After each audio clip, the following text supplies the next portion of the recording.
계속 들어오는 오늘의 한국사 마인드맵입니다. 조선은요, 건국 200년이 되는 해에 일본의 침략을 받죠. 이것이 바로 임진왜란. 그로부터 40여 년 지나면요, 이번엔 청해 공격을 받습니다. 병자호란. 오늘은요, 임진왜란과 병자호란에 대해서 공부하겠습니다. 자, 우리 제자들은요, 첫 번째, 임진왜란 당시 때요, 활약했던 인물들이 나옵니다. 그분들의 업적을 기억해 주시고요. 자, 두 번째, 병자호란에서는요, 인물도 중요하지만 병자호란이 일어나게 된 원인, 과정, 그리고 전쟁 이후의 조선의 모습에 대해서 잘 기억하셔야만 합니다. 안녕하세요. 반갑습니다. 이금수입니다. 자, 오늘은 여러분들 이제 조선이요, 위기 상황에 빠지는 모습에 대해서 공부를 합니다. 조선은 처음 200년 동안은요, 전쟁이 없었어요. 편안한 상태를 유지하다가 임진왜란, 병자호란을 연속적으로 겪게 됩니다. 자, 전쟁 이야기는 아무래도 좀 할 이야기가 많다는 건 여러분이 알고 계시죠? 그쵸? 자, 그럼 지금부터 교재는 50페이지 피시고요. 칠판 이동해서요. 오늘의 이야기 시작해 보도록 하겠습니다.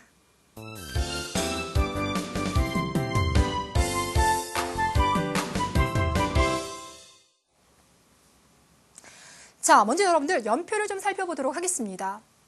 우리가 역사에서요, 연도를 기억해야 될 때가 있고 안 해도 되는 때가 있다라고 했죠. 그쵸? 자, 그런데 임진왜란은요, 그냥 자연스럽게 외워지는 것 같아요. 조선이 1392년 건국되고 여기다가 200년만 더하시면 정확히 임진왜란이 벌어지게 됩니다. 자, 이렇게 임진왜란이 벌어지고 난 다음에 다시 또 병자호란이 터지게 되면서 조선이 상당히 위태로운 상황이 되는데요. 자, 우리는 먼저 일단 임진왜란에 대한 이야기부터 시작해 보겠습니다. 자, 여러분들 시험에서 물어보는 건 아닌데요. 임진왜란, 이것이 무엇을 말합니까? 왜란이라고 하는 건요, 일본인들이 침략을 해서 조선이 혼란스러워졌다라는 겁니다. 그런데 그때가 언제냐면 임진년이라는 거예요. 지금 우리가 2000년, 2010년 이렇게 계산하지만 예전에는 임진년, 병자년 이렇게 이야기를 했습니다. 되셨을까요? 자, 그렇다면 임진년에 도대체 일본이 왜 쳐들어왔는지 그 상황에 대한 이야기를 좀 해볼 텐데요. 우리 앞서서 일본은 전쟁 일으키기 전에 어떤 상황이었다라고 말했었죠? 일본의 무사들이, 사무라이라고 하죠. 그쵸? 그네들이 내가 더 힘이 세거든, 내가 더 많은 땅을 가지겠어 라면서 100년 이상 막 싸웠던 그런 시기입니다. 이 혼란했던 시기를 일본에서 누가? 도요토미 히데요시라는 사람이 나타나서 그 혼란한 시기를 통일을 시켜줬어요. 자, 그런데 통일을 시켰다라고는 하지만 여전히 일본의 무사들은 더 많은 땅을 차지하고 싶은 욕심을 가지고 있었거든요. 그래서 도요토미 히데요시는 그러한 욕심을 무마시키기 위해서 뭐라고 하냐면, 우리 일본에서 싸우지 말자. 저기 조선을 다리 삼아서 저기 명나라까지 가고 난 다음에 그 땅을 차지해서 우리가 나눠 가지면 되잖아 라고 무사들을 설득합니다. 결국 그래서 무사들은요, 전쟁에 이제 참여하게 되는데, 일본은 전쟁을 일으키기 위해서요, 유럽으로부터 총도 들여왔습니다. 이것이 바로 조총이 되겠습니다. 자, 반면에 조선은요, 건국된 지 200년 동안 아직 전쟁이 없었어요.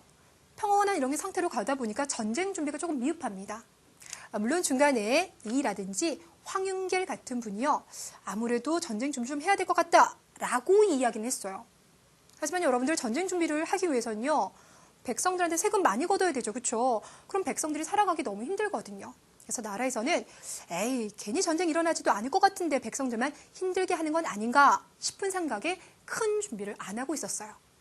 자, 이런 상황 속에서 일본이 약 20만 대군을 이끌고 오니 초반에 우리가 상당히 조금 어려운 상황이 펼쳐졌겠죠? 자, 그 모습은 지도를 통해서 확인시켜 보도록 하겠습니다.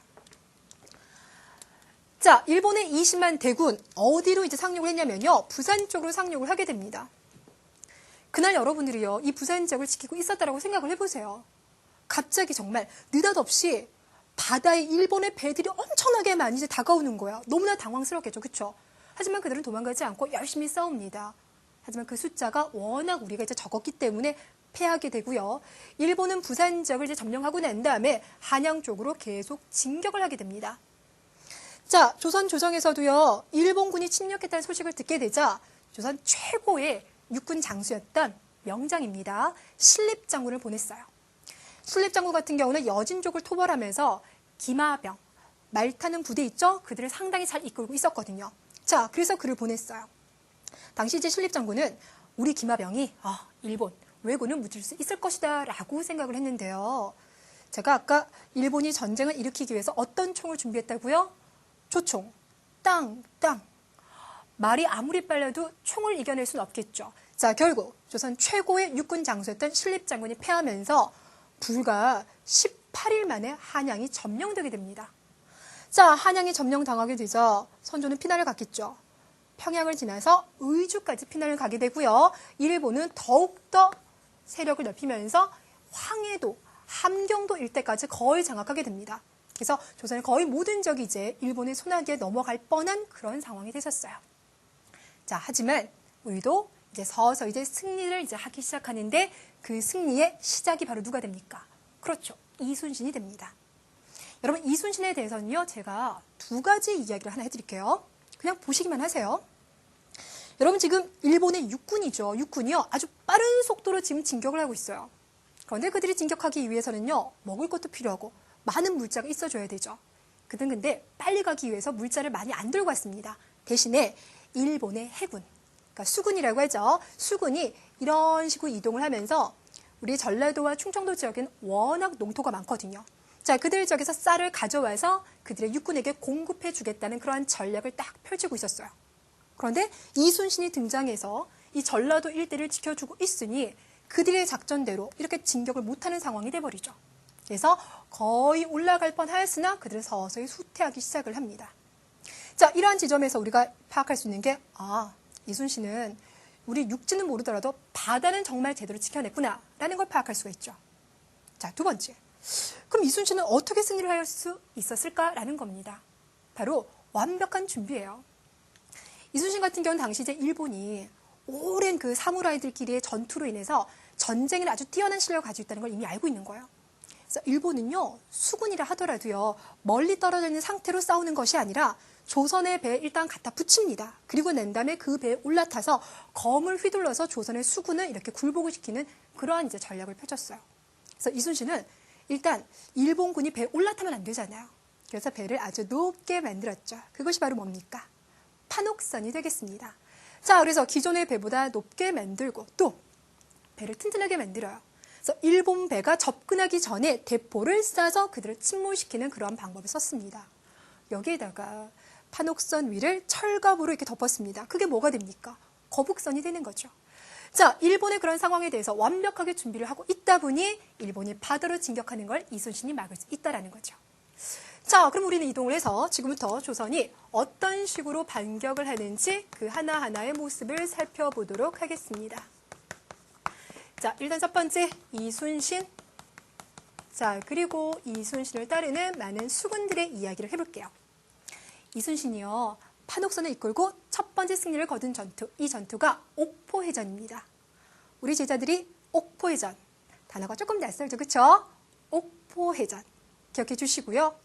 자, 그런데 무엇보다도 우리가 이순신 하면요, 정말 빼놓지 않고 이야기하는 전투가 있습니다. 뭐냐면 한산도 대첩이에요. 옥포해전을 승리로 해서요, 조선의 이제 수군이 바다를 탁 지키고 있으니 일본의 수군이 이제 꼼짝도 못하는 거예요. 갈 수도 없고 안 갈 수도 없고, 결국 그래서 그들은 어떻게 하냐면요, 이제 남해안 지역에 배들을 안쪽에 깊숙이 두고는요, 정박을 하고 있는 거예요. 근데 워낙 이들이 숫자가 많다 보니까 우리 수군이 함부로 공격을 하기는 조금 어려운 상황이죠, 그렇죠? 그래서 어떡합니까? 그들을 깊숙한 안쪽이 아니라 이제 바깥으로 끌고 나와야 돼요. 그래서 이순신은 어떻게 하냐면 배를 보내서 그들을 이제 유인을 합니다. 조선의 배가 나타나니 일본에서는 뭐야? 몇 척 안 되는데? 이렇게 되겠죠. 자, 그러면서 아주 빠른 속도로 조선의 배를 쫓아오기 시작하고요. 조선의 배는요, 이렇게 가다가 방향을 바꿔서 이제 급히 도망을 가기 시작을 합니다. 자, 그들은 도망을 가다가 약속한 지점에 이르게 되자 배 방향을 바꾸기 시작을 합니다. 당시 여러분들 여기 남해안은요, 지금도 그렇지만요, 워낙 섬이 많아요. 그래서 섬 뒤쪽에 숨어 있었던 조선의 배들이 나와서 이런 식으로 대열을 갖추게 돼요. 학이 날개를 핀 것 같다. 학이 날개를 쫙 핀 것 같다 라고 해서 학익진 전술이라고 불러주는데요. 잠깐만 여러분들, 우리 판옥선 이야기 했죠. 판옥선은요, 높이만 높은 건 아니에요. 판옥선 같은 경우는요, 방향을 이렇게 회전시키기도 상당히 유리한 그런 벼였어요. 반면에 일본은요, 무조건 남의 배에 올라타려고 했잖아요. 그래서 방향은 신경 안 쓰고요, 앞으로 빨리 가는 그런 배를 만들었습니다. 밑에 부분이 이렇게 V자였는데요. 그러했기 때문에 우리가 이렇게 판옥선을 통해서 하객진 모습을 갖추고 있을 때 일본은 방향을 바꿀 수가 없는 거예요. 배가 안 돌아 이렇게 되는 거죠. 결국 이렇게 고립되어 있었던 일본의 배를 무엇을 통해서? 대포를 통해서 공격을 하는 겁니다. 이순신이 위대한 이유는요, 바로 적을 알고 그 적을 우리가 싸울 수 있는 방법을 알아내서, 그러니까 힘으로 싸우는 것도 있지만요, 전략과 전술을 통해서 이겨냈다는 부분, 바로 그런 부분에서 이순신이 상당히 대단한 거죠. 자, 이렇게 하객진 전술을 통해서 한산도 대첩에서 큰 승리를 우리가 이제 거두었다라면, 자, 육지에서도요, 이제 승리의 소식들이 들어오기 시작을 합니다. 혹시 우리 제자들 김시민 장군이라고 들어보셨을까요? 이분이 진주에서요, 군인과 그리고 백성들과 더불어서 일본의 공격을 막아내게 됩니다. 우리는 이것을 진주대첩 승리라고 불러줄 거고요. 자, 이번에는 권율 장군이, 여러분 서울에서 아주 가까운 곳에 가시면 행주산성이 있습니다. 이 행주산성에서요, 10배도 넘는 일본의 공격을 막아냅니다. 이때 우리 승리를 이제 행주대첩이라고 불러줘요. 우리 제자들이 혹시 알고 있을지 모르겠는데요, 일본군의 그 공격을 막아내는 게 정말 힘들지 않나요? 그래서 남자뿐만 아니라 여자들도 승리를 위해서 노력을 합니다. 그래서 행주치마에다가요, 돌 같은 거 막 실어와서요, 그 돌을 이제 던지는 거예요. 그래서 이곳의 이름이 이제 행주산성, 행주대첩 승리 이렇게 불려지게 되는 겁니다. 자, 우리가 임진왜란 때 많은 곳에서 승리를 거뒀지만 특히나 한산도 대첩, 진주 대첩, 행주 대첩, 3대 대첩이라고 불러줍니다. 자, 그런데 여러분들, 이렇게 나라의 군인이었던 분들만 나라를 위해서 희생하신 건 아니에요, 여러분들. 나라가 위기 상황에 빠져들면요, 군인이든 아니든 목숨을 걸고 나오게 됩니다. 이때 우리가 등장하시는 군인들을 뭐라고 하냐면 의병이라고 불러줍니다. 뭐라고요? 의병이라고 불러줘요. 자, 의병의 대다수는 농민들이에요. 곡괭이다, 나지다 이런 걸 들고 나와서요, 일본을 상대로 싸우는 겁니다. 그리고 그 의병을 이끄는 장수들이 등장하겠죠? 자, 그분들 중에서 여러분들이 이분을 꼭 기억하셨으면 좋겠어요. 자, 임진왜란 당시 최초로 의병을 이끌었던 분입니다. 이분의 이름은 곽재우입니다. 곽재우인데요.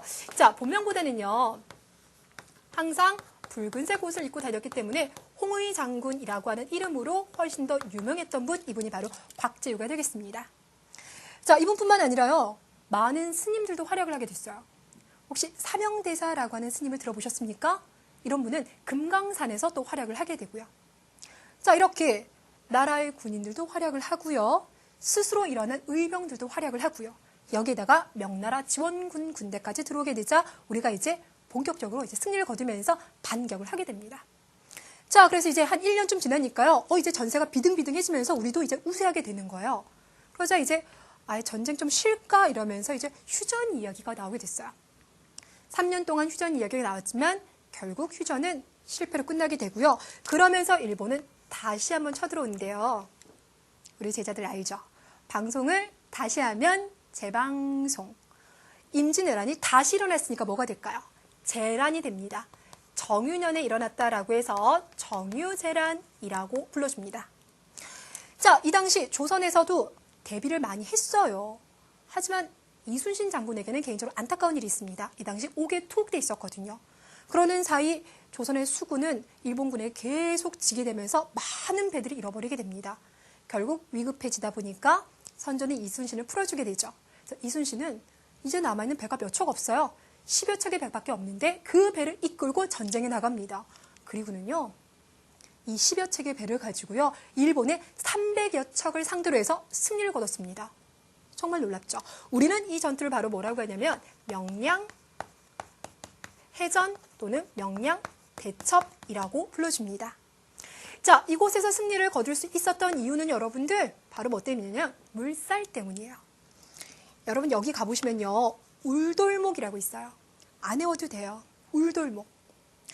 이름 울돌목. 되게 특이하죠? 왜 울돌목이냐면요, 물살이 너무 빨라가지고요, 꼭 우는 것 같아요. 그래서 울돌목입니다. 그러니 시간을 잘못 맞춰서 그곳에 들어가면요, 배가 꼼짝달싹을 못하는 거예요. 우리는 그것을 이미 알고 있죠. 그래서 일본 배들을 이쪽으로 유인을 하는 겁니다. 일본 배들은 아무것도 모르고 들어왔다가 배가 안 움직여. 10여 척의 배를 이끌고 300여 척의 배를 이길 수 있었던 거. 바로 울돌목이라고 하는 이 지형을 이용을 한 겁니다. 자, 이렇게 되면서 이제 우리가 정유재란에서도 이제 승리를 거두게 되는데요. 일본은 결국 이제 명나라와 협상을 맺고는 이제 대충 도망가듯이 이렇게 이제 일본으로 돌아가려고 합니다. 하지만 이순신은 그들을 봐주지 않습니다. 자, 그래서 끝까지 그들을 추격을 하게 되는데요. 안타깝게도 노량해전.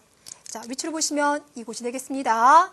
남해 바다인데요. 이 노량해전에서 결국 일본군의 공격을 받아서 전사하게 되는 겁니다. 자, 우리 제자들은요, 이순신의 업적에 대해서 정말 꼭 기억하셔야 되겠죠. 그쵸? 자, 특히나 이순신의 주요 전투들의 명칭, 그리고 위치도 기억하시는데요.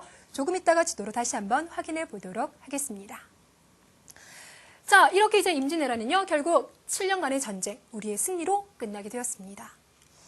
하지만 여러분들, 이 전쟁 이후에요, 우리와 일본, 중국 모든 나라에서 막대한 변화가 생기기 시작하는데요. 자, 우리는 지금부터 전쟁 이후의 모습을 살펴보도록 할게요. 자, 일단 첫 번째, 조선. 7년간에 걸친 전쟁이에요. 그것도 우리 땅에서 일어났어요.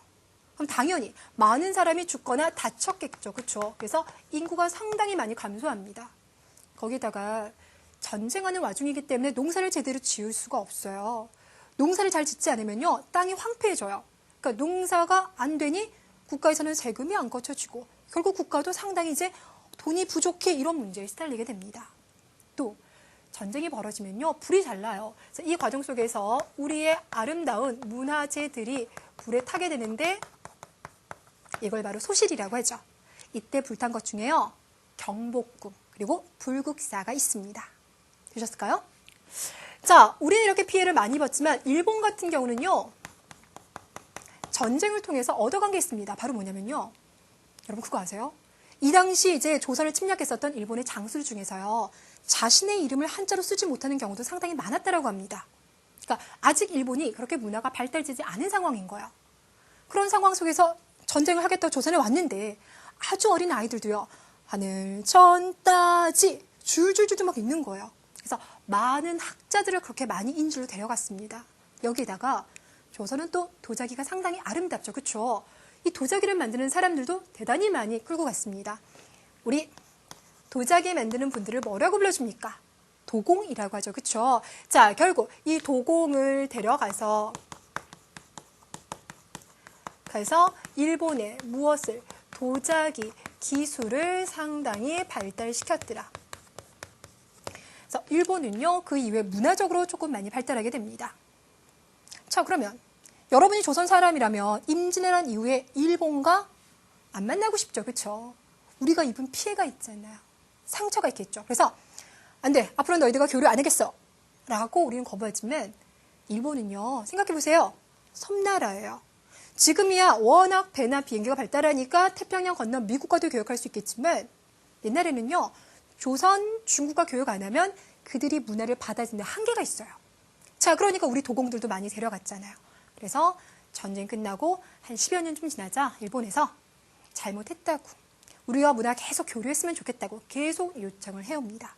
그래서 조선에서도 알았어 라면서 그들과 교류를 하는데요. 이때 조선에서 일본으로, 어디에서요? 조선에서 일본으로 사절단을 보냅니다. 우리는 그 사절단을 통신사라고 하는데요. 먼저 그림으로 확인해 보도록 하겠습니다. 자, 여러분이 지금 보고 있는 곳이요, 바로 일본에 도착한 통신사 행렬도가 되겠습니다. 자, 가운데 가마를 타고 있는 조선인 관리가 보입니까? 선생님, 혹시 한 명만 갔나요? 아닙니다. 더 많은 사람들이 뒤따르고 있고요. 그 밑에 조선인 관리를 지금 이제 이동시키고 있는 일본인들 보이고 있습니다. 이 통신사가 지나가는 길에는요, 많은 일본인들이 있었다라고 해요. 그래서 시라도 한 수 알려주세요, 전해주세요, 그림 뭐 주실 게 없나요? 라면서 많은 그 문화에 대한 갈증, 말이 조금 어려울까요? 문화를 더 많이 전수받고 싶어하는 일본인들이 구름같이 몰려섰다라고 얘기를 하네요. 자, 이번엔 여러분들 우리와 조선과 일본의 전쟁이긴 하지만요, 이번에는 중국의 상황도 살짝 한번 살펴보도록 하겠습니다. 아까 우리가 전쟁할 때요, 명나라가 군대 보내줬다는 이야기 기억나시죠? 자, 그런데 명나라가요, 이로 인해서 나라 힘이 상당히 많이 쇠약해지게 됩니다. 그런데 그거 아시죠? 중국은 항상 유목민족과 그 밑에 있었던 한족들이 경쟁하고 있었다는 거. 한족이 세웠던 명나라가 약해지고 있으니 유목민족이 성장하게 되겠죠. 그 대표적인 것이 바로 누구냐면 여진족이 되겠습니다. 자, 그러면서 그들이 무엇을? 후금이라는 나라를 세우면서 서서히 성장하고 있더라입니다. 임진왜란은 설명이 너무 많아서 여러분들 선생님 복잡해요 라고 할 것 같은데요. 제가 앞서서 임진왜란에서 꼭 기억해야 될 게 뭐라고 했습니까? 이때 활약했었던 주요 인물들의 업적 기억해 달라고 했죠. 그쵸? 자, 우리 지도를 통해서 다시 한번 확인하겠습니다. 자, 여러분 지금 보이고 있는 지도를 보니까요. 김시민도 보이고 권율도 보이고 이순신도 보입니다. 그쵸? 자, 그리고 오른쪽에 가니까요. 삼형대사와 곽지우도 보이고 있습니다. 이분들의 활약상 위치로 잘 기억해 두시기를 바랄게요. 자, 우리가 임진왜란 이야기 너무 많이 했는데요. 그러면 잠깐 우리 마인드맵으로 정리하고요. 두 번째, 병자호란으로 이동하겠습니다.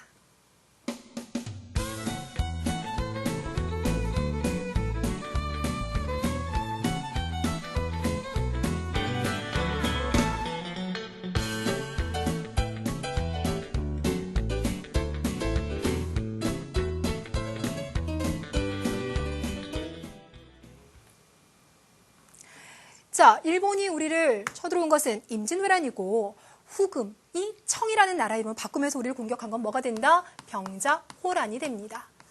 자, 일단 첫 번째는요. 왜 그렇다면 청이 우리를 공격하게 되었을까? 원인부터 먼저 한번 살펴보도록 할게요. 좀 전에 우리 얘기했었죠. 임진왜란을 거치고 난 다음에 명나라는 많이 쇠퇴해지고 대신에 중국에서 여진족이 성장하더라. 자, 그러면서 그들이 무슨 나라 세웠다? 후금이라는 나라를 세웠습니다. 라고 했었죠. 앞서 우리 사진특강에서 얘기했어요. 광해군이 등장했을 때는요. 광해군은 또 전쟁하고 싶지 않아요. 그래서 예전에는 우리가 이제 여진족을 오랑캐다 라면서 무시했거든요. 하지만 상황이 바뀌었으니 그들과 전쟁 안 하기 위해서 적당히 교류를 해줬었습니다. 자, 그런데 광해군의 이러한 생각에 대해서 반대하는 이제 양반들이 있었어요. 결국 그들은 광해군을 몰아내고 누구를 왕으로 세웠냐면 인조를 왕으로 세우게 됩니다. 그래서 인조는요. 역시 명나라가 우리와 친하지. 명나라와는 교류를 하지만 여진족 너희들이 아무리 성장해서 나라를 세운다 하더라도 우리는 너희들을 인정할 수 없어. 그들과는 사이가 좋지 않습니다. 되셨나요? 자, 결국 이로 인해서 후금이 쳐들어왔어요. 이때를 정묘호란이라고 합니다. 되셨나요? 자, 그런데 그때는 그래 후금은 형님의 나라, 조선은 아우의 나라로 하기라는 정도에서 이제 협상을 했어요. 그리고 이제 전쟁이 끝났는데 시간이 지나면서 이 후금이 나라 이름을 뭘로 바꾸고 청으로 바꾸고 더욱더 강성해집니다. 더욱더 세졌어요. 그러면 조선에 뭘 요구하냐면 청은 어버이의 나라다. 너희들 신하의 나라를 하거라 라고 요청을 해왔어요. 여러분이 인조라면 인조는 그러한 요구를 받아들였을 것 같아요? 아닙니다. 그래서 받아들이지 않겠어 라고 하니 결국 청나라 군대가 10만의 대군을 이끌고 조선을 공격하게 됩니다. 청나라 군대가 막 온나라는 소식을 듣자 인조가 그럼 우리 본격 싸워볼까? 라면서 한양이 아니라 여러분 한양에서요 서해 바다 쪽으로 가면요 큰 섬이 있어요. 몽골족과 싸울 때도 이용했던 섬인데 무엇일까요? 강화도입니다. 그래서 강화도로 가서 싸워야지 라고 이제 인조가 이동을 했는데요. 청나라가 너무 빨리 와요. 그래서 가는 도중에 이미 청나라를 이제 만나게 됩니다. 그래서 그 중간에 가면 뭐가 있냐면 남한산성이 있어요. 우리 지난번에 사진 봤었죠. 그쵸? 자, 인조는 이 남한산성에 들어가게 되고요. 이곳에서 45일 동안 청나라에 이제 저항을 하게 됩니다. 그런데 45일 이상은 버틸 수가 없어요. 왜 그러냐면 일단 남한산성은 갑자기 들어가게 됐잖아요. 그러니 식량을 비롯한 많은 것들이 부족하고요. 또 그 당시 겨울이에요. 그러니 더 이상 길게 끌 수 없는 상황. 그래서 조선 관리들 안에서도요. 더 열심히 싸워야 됩니다. 아닙니다. 지금이라도 항복합시다. 여러 이야기들이 있었어요. 결국 45일 만에 인조가 문 밖으로 나오게 되고 결국 항복을 하게 되는데 어디에서 이제 항복을 하게 되냐면 삼전도라고 해서요. 한강 옆에 있는 곳입니다. 이 삼전도에서 3번 절하고 9번 머리를 조아렸습니다. 3번 절하고 9번 머리를 조아렸다. 요즘 표현으로 바꾸면 뭐가 될까요? 아이 선생님 그거 너무 굴욕 아니에요? 라고 얘기하겠죠? 네, 맞아요. 그래서 우리가 이 상황을 바로 삼전도의 굴욕이라고 불러줍니다. 되셨나요? 자, 그래서 이 자리에는요. 비석이 하나 세워져 있습니다. 여러분께서 그 비석을 기억해야 되는데 이름을 그대로 따서 뭐라고 불러줄 거냐면요. 삼전도비라고 불러줍니다. 자, 그러면 우리는 그 삼전도비의 모습을 조금 살펴볼까요? 바로 이 모습입니다. 여러분, 이 삼전도비에는요, 많은 글자가 새겨져 있습니다. 앞쪽에는 여진 문자로 새겨져 있고요. 뒤쪽에는 한문으로 막 새겨져 있는데요. 그러니까 청나라 황제 있죠? 그 황제를 칭송하는 대단히 굴욕적인 내용들이 막 적혀져 있습니다. 여담인데요. 이때 그러면 그 비문의 내용을 우리 측 관리가 적어야 되겠죠. 그렇죠? 오준이라는 분이 적었는데요. 그분은 이 비문의 내용을 적고 난 다음에 너무 이제 치욕스러운 거예요. 그래서 그 글을 적었던 오른손을요, 돌멩이로 정말 찍었대요. 그래서 평생 그 이후로 글을 쓰지 못했다라고 합니다. 자, 이렇게 이제 우리가 병자호란에서 패배를 하고 나니 조선은요, 그 이후 피해가 엄청나게 돼요. 전쟁이 졌잖아요. 그러다 보니까 청나라에서는 너희들 왕세자와 왕자 그리고 많은 신하들을 인질로 데려가겠어 라고 하게 됩니다. 그래서 많은 사람들이 인질로 끌려가거나 아니면 청나라에 의해서 죽임을 당하게 됩니다. 자, 그래서 전쟁 이후에 조선에서는 어떤 분위기가 나오게 되냐면, 자, 일단 많은 사람들이 청나라에 인질로 끌려가게 됩니다. 인조의 왕자 2명, 소현세자 복림대군이라는 왕자들도 끌려가게 되고요. 또 많은 신하들도 끌려갔습니다. 거기에다가요, 청나라와 끝까지 싸우자고 주장했었던 많은 신하들은 청나라에 의해서 죽임까지 당하는 그런 상황이 돼버렸어요. 자, 이런 상황 속에서 그러면 청나라로 끌려갔었던 그 왕자들은 자, 어떤 생각을 하게 되었는지 지금부터 한번 볼까요? 자, 먼저 소현세자 생각을 한번 봤더니 소현세자가 처음에 청나라에 끌려갔을 때는요, 볼모 생활이었으니 얼마나 서러웠겠어요. 그렇죠? 다음에 왕이 될 사람인데. 그런데 시간이 지나면서 청나라의 다른 모습을 보게 되는 겁니다. 청나라는 이미 그 당시 서양의 선교사들이 들어왔거든요. 그래서 우리가 알지 못했던 자명종이라든지 망원경 같은 것들이 이미 들어와 있었어요. 그런 걸 보면서 우리가 생각했었던 그 오랑캐의 청나라가 아니구나. 지금부터 이 청나라와 교류를 해야 되겠구나라고 소현세자가 생각을 하게 됩니다. 자, 소현세자 이러한 생각을 우리는 바로 뭐라고 불러주냐면요. 청나라와 교류하고 그들을 배우자라고 해서 이것을 바로 북학론이라고 이야기를 합니다. 자, 그런데 당시 소현세자의 동생으로요, 같이 청나라에 끌려갔었던 복림대군의 생각은 달라요.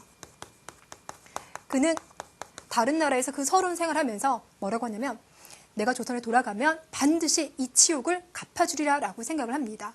또 앞서 말했다시피 많은 사람들이 또 죽음을 당했었기 때문에 조선 안에서 그런 분위기 있었겠죠. 그렇죠? 우리는 이것을 바로 뭐라고 불러주냐면 북벌론이라고 이야기를 해요. 자, 글자 하나 차이지만 뜻은 상당히 차이가 큽니다. 청나라와 교류하고 그들의 것을 배우자라는 쪽과 아니다. 청나라를 정벌해서 이 치욕을 대갚아주자라는 주장이 나오게 됐습니다. 자, 그렇다면 여러분이 인조라면 어떤 생각을 하게 되었을까요? 인조는 아까 삼전도의 굴욕을 겪었죠. 그렇죠? 그래서 그는 북벌론의 입장입니다. 그래서 뭐라고 생각하냐면 소현세자가 돌아와서 그래서 아버지 이 치욕을 갚아줄 거라고 생각했는데 전혀 그가 생각하지 못한 이야기들이 나옵니다. 그래서요. 소현세자는 9년 만에 조선에 귀국했는데요. 어떤 이유에선지 갑자기 정말 2달 정도밖에 안 됐는데 갑자기 돌아가시게 되고요. 그의 사망에 대해서는 별로 밝혀지지 않은 상태로 덮여져 버리게 됩니다. 자, 그리고는 복림대군이요. 형을 대신해서 왕이 되는데 그가 바로 누구냐면 효종이 되겠습니다. 그래서 효종은요. 왕이 되고 난 다음에 북벌을 실제로 준비를 합니다. 그래서 성곽도 수리하고 무기도 많이 만들었어요. 자, 특히나 효종의 이러한 생각에 적극 동참했던 사람이 있습니다. 바로 누구냐면 이완이라고 하는 사람입니다. 그래서 그가 군대를 훈련시키면서 북벌 준비를 한참을 했었죠. 그럼 선생님, 실제로 청나라와 다시 한번 전쟁을 하게 됩니까? 아니요. 결과론적으로는 전쟁을 안 하게 돼요. 자, 그 이유가 무엇인지 자막으로 확인해 볼까요? 자, 일단 첫 번째. 청나라는 세워진 지 얼마 안 됐죠. 그 이후로 상당히 강성한 시기를 보내게 됩니다. 그래서 실제로 전쟁을 하기에 조금 어려운 상황이었고요. 두 번째는 외란과 호란을 겪으면서 백성의 생활이 너무 어려워요. 또다시 전쟁 준비를 하기에는 백성이 너무 고통이 심했기 때문에 실제로 북벌을 추진하기는 조금 어려웠었습니다. 되셨을까요? 자, 이렇게 해서 여러분들 우리 병자호란과 그 이후의 모습에 대해서 살펴봤어요. 선생님이 앞서서 임진왜란을 공부할 때는 사람 위주로 공부해주세요 라고 말했었죠. 반면에 병자호란 같은 경우는요. 당연히 인물도 물론 중요하겠지만 그거보다는 이 시기 때 벌어졌던 주요 사건들, 특히 순서가 중요합니다. 다시 한번 짚어볼까요? 일단 첫 번째, 청군이 침략을 합니다. 그쵸? 그 침입에 대항해서 남한산성으로 가서 45일 동안 항전합니다. 하지만 결국 인조가 나와서 삼전도에서 굴복을 하게 되죠. 굴욕을 겪게 되고 그 이후 조선에서는 무슨 이야기가 나온다? 북벌론 이야기가 나오게 됩니다. 용어가 조금 어렵습니까? 어려우신 제자들은요, 책 덮지 마세요. 게시판 찾아오셔서 꼭 질문해 주시기를 바라겠습니다. 자, 이렇게 해서 여러분들 두 번째 주제도 마무리하고요. 내용이 많아 보이죠? 마인드맵으로 정리하고요. 개념 체크, 문제풀이 시작하겠습니다.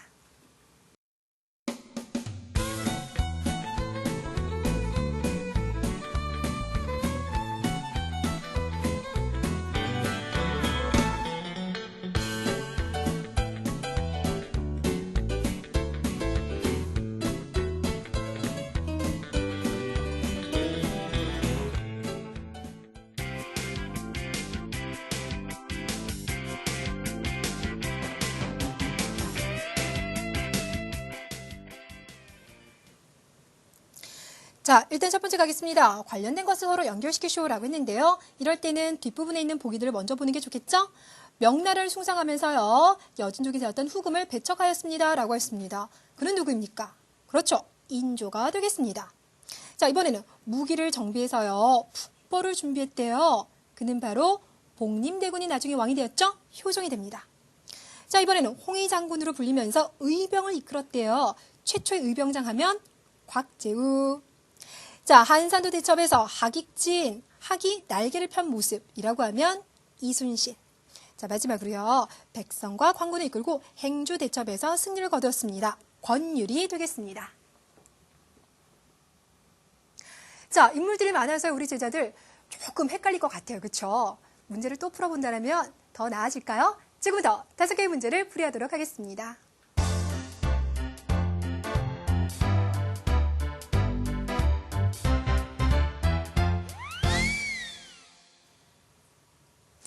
자, 먼저 13에서 나왔던 19번 문제 풀이 갑니다. 자료 속 인물과 관련된 역사적 사실로 옳은 것은이라고 했습니다. 어떤 인물이 나왔을까요? 보겠습니다. 자, 일단 여러분께서는요, 먼저 이 동전이 보일 텐데요. 여러분 지금 가지고 있는 동전 한번 보세요. 100원 속의 이 인물 누구입니까? 여러분은 바로 이순신 장군이 되겠습니다.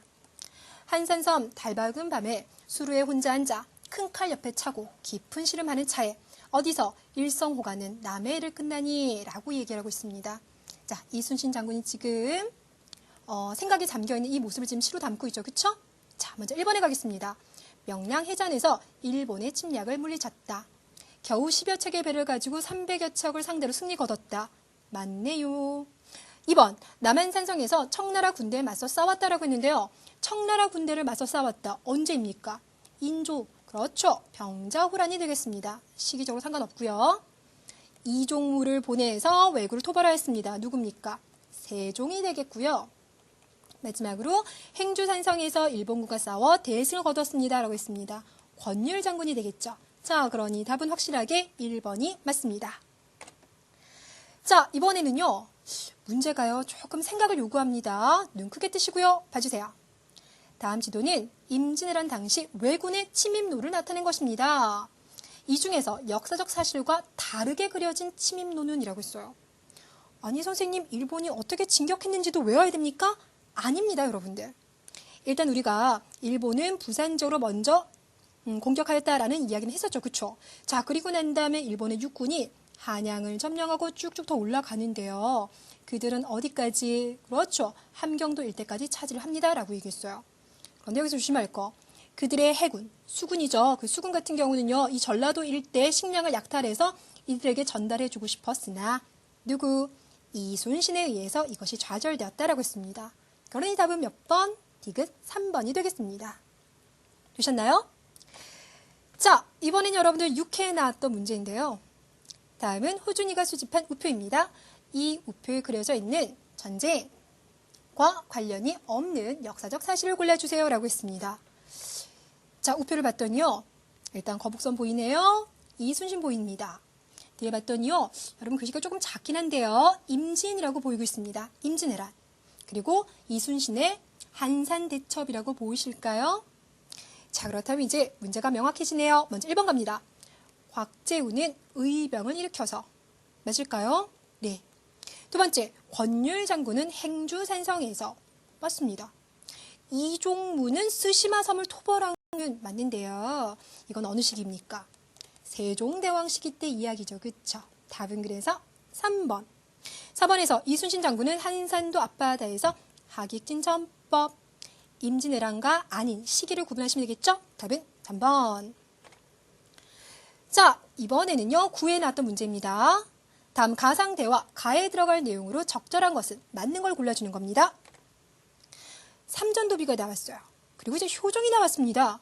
효종은 삼전도에서 당한 우리 아버지의 이 억울함 어떻게 해결할 것인가 라고 했더니 이완이 뭐라고 했을까요? 그렇죠. 북벌을 합시다. 싸우자라고 얘기했겠죠. 1번 북학은 아니에요. 2번 북벌을 추진해서 치욕을 씻으시옵소서라고 했으니까 답은 2번입니다. 자, 그런데 여러분들 3번 볼게요. 군사를 보내 국모의 원수를 갚으십시오라고 했는데요. 국모, 왕비를 말합니다. 여러분 이 부분은요. 나중에 조선 말이 되면 명성황후가 시해를 당해요. 일본에 의해서 이제 죽게 되는데 그 사건과 관련돼 있고요. 4번을 봤더니 나선이 나오죠. 이거 러시아를 말합니다. 조총부대를 동원해서 러시아를 정발하십시오라고 했는데요. 이완이 말하는 북벌과는 전혀 상관이 없죠. 답은 그래서 2번이 되겠습니다. 자, 이렇게 해서 우리가 이제 문제를 쫙 풀어봤어요. 마지막 한 문제를 남겨두고 있는데요. 다음은 임진왜란에 대한 학생의 보고서입니다. 가에 들어갈 내용으로 옳지 않은 것은 이라고 했습니다. 볼까요? 자, 봤더니 지금 임진왜란의 배경, 국보, 결과 및 영향이 나왔죠. 임진왜란은요, 우리나라, 일본, 중국에 많은 변화를 줬는데요. 1번, 중국의 명나라 건국. 아닌 거 보이시죠? 답은 1번 되겠습니다. 명나라는요, 이 이후로 상당히 나라가 많이 쇠약해졌어요.